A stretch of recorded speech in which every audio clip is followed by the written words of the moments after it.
Today, I want to speak to you about someone who was, morally speaking, running the red lights. It's, of course, King David in the Old Testament. I'm going to read to you from 2 Samuel chapter 11, verse 3, where we read this. So David sent and inquired about the woman, and someone said, "Is this not Bathsheba, the daughter of Eliam, the wife of Uriah the Hittite?"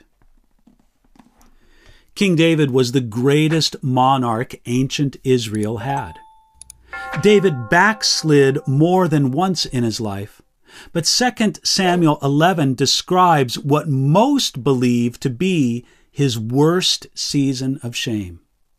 One day David was on his balcony when he saw the alluring image of a beautiful woman bathing. Now, it should have stopped right there.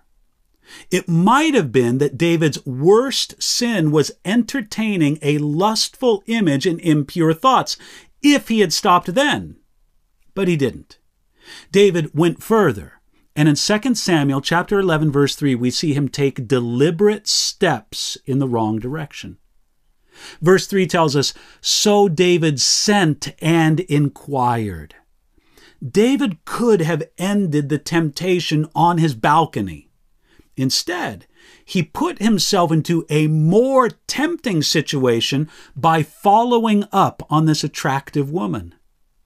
Many an adulterer has looked with regret upon the moment that they decided to pursue rather than to deny the temptation. Nevertheless, God did not give up on David.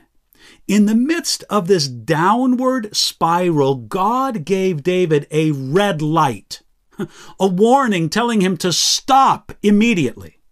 The warning came in the form of the response to David's inquiry. Someone told him, "Is this not Bathsheba, the daughter of Eliam?" David learned that her father was Eliam, one of David's mighty men. That's in 2 Samuel chapter 23.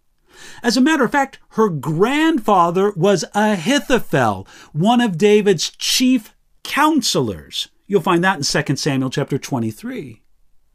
Then God gave David another red light, and this one was even brighter.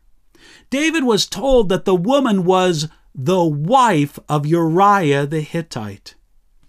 David learned that the woman was married and the wife of another of one of David's mighty men.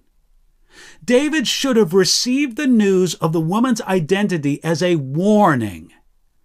In taking Bathsheba, David sinned against Uriah, against Eliam, against Ahithophel, and of course against Bathsheba.